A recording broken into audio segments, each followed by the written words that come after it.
noches. Saludo a la Escuela Superior de Teología y a mi tutor Ricardo Londoño y a todo el estudiantado del campus virtual. Vamos a ver a la luz de la Escritura las profecías mesiánicas del profeta Jeremías en el Nuevo Testamento.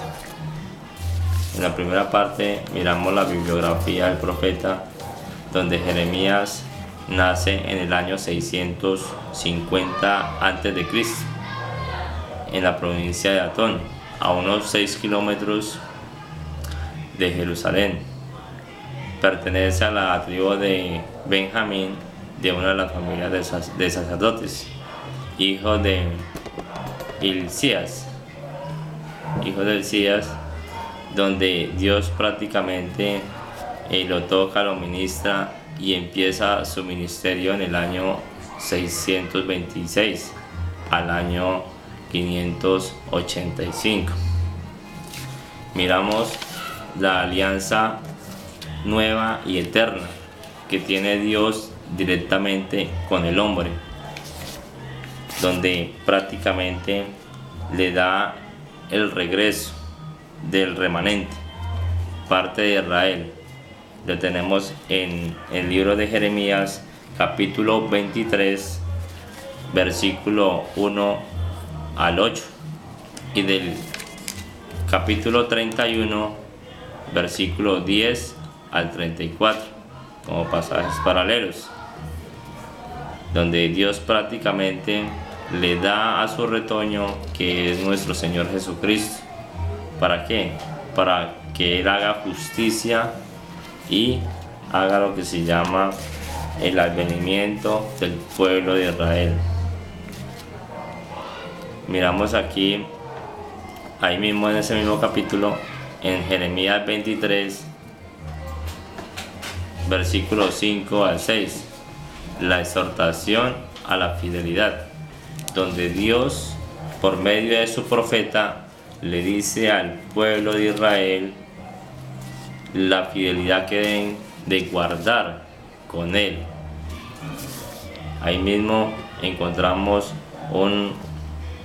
los gentiles comparten el reino mesiánico. En el capítulo 3 de Jeremías, versículos 14 al 18, tenemos prácticamente una esperanza de restauración histórica para el pueblo de Israel. Es un llamado que hace Dios a la reforma moral, de establecer una relación personal entre Dios y la humanidad. Lo tenemos en Jeremías capítulo 16, versículo 14 al 21, y capítulo 12, versículo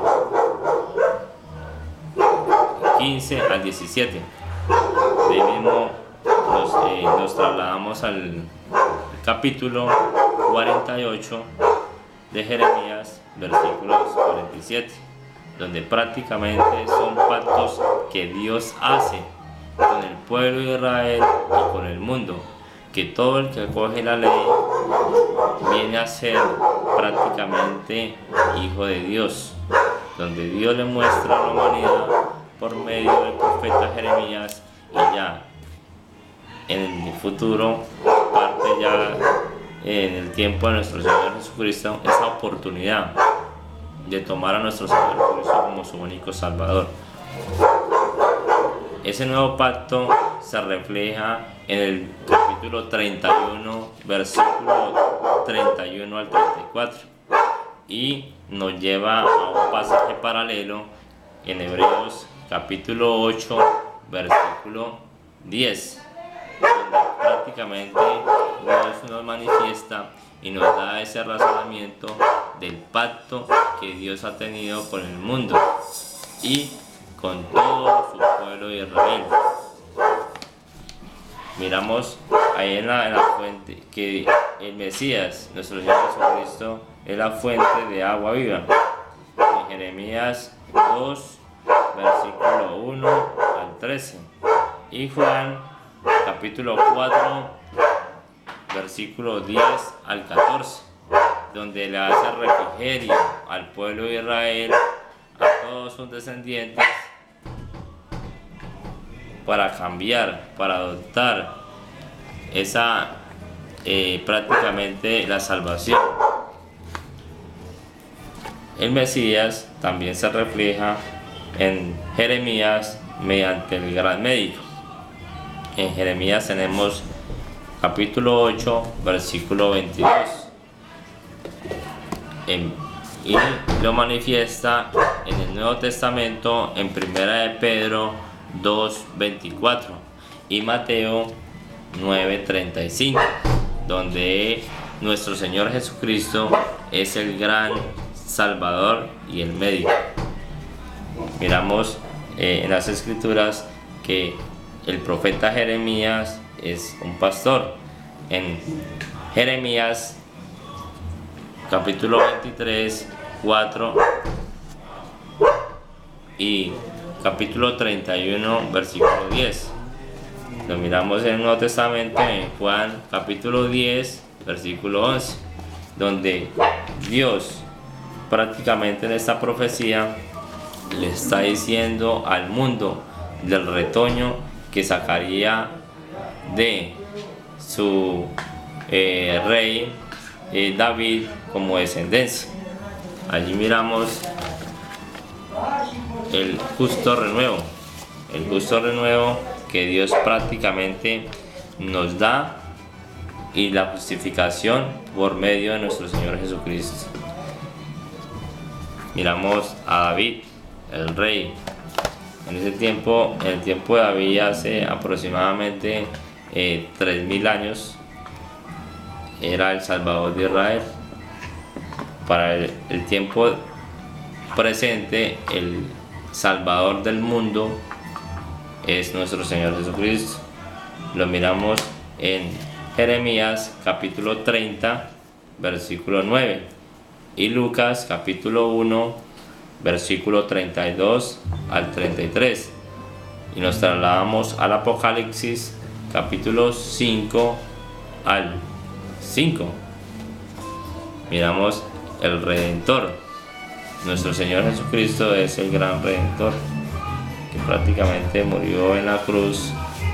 La cruz fue la que, y allí lo miramos en el capítulo 50 de Jeremías, versículo 34, y lo respalda en 1 de Pedro capítulo 1, versículo 18 al 19, Hebreos 9 al 12. Ahí mismo Dios muestra en el capítulo inicial que mirábamos en Jeremías 23, versículo 6, nuestro Señor hará justicia a su pueblo de Israel y al mundo.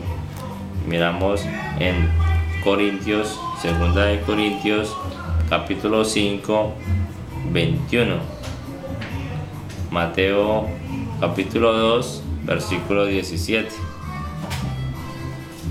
Donde Dios ha mostrado su misericordia con el mundo y con su pueblo, donde los hace regresar de parte prácticamente de la desolación que tuvo en los tiempos de cautiverio, y al pasar a los tiempos actuales, de ahora, cuando se da la restauración en el año 1948, del 14 de mayo, al pueblo de Israel, que Él lo recogería de todas las naciones, lo recogería.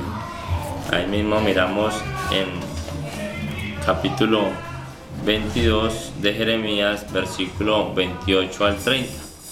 Miramos la genealogía de Cristo y lo respalda como un versículo paralelo en Mateo 1, capítulo 1, versículo 1 al 17, y nos manifiesta lo que es lo físico en Lucas capítulo 3, versículo 23 al 38. Ahí nos da el físico de María en Lucas capítulo 3, versículo 31, que es la descendencia.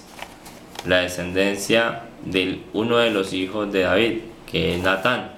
De ahí proviene la raíz de nuestro Señor Jesucristo, que Dios dice que no faltaría rey que no se sentara en el trono de David. Ahí nos manifiesta Dios prácticamente que Él tiene el control del mundo y de todo lo que pasa por medio de Israel, que es el reloj profético de Dios. Nos manifiesta prácticamente que estas profecías son tanto para el pueblo de Israel como para el pueblo gentil, donde que el pueblo gentil adopte las costumbres y la ley, vienen a ser prácticamente hijos de Dios. Dios nos manifiesta de una forma grande y poderosa de que la palabra se ha cumplido hasta el día de hoy, y tiene un respaldo que todo lo que está escrito en las Sagradas Escrituras es evidente a lo que está pasando en los tiempos futuros. Bueno, doy gracias a todos los escuchantes por la atención prestada.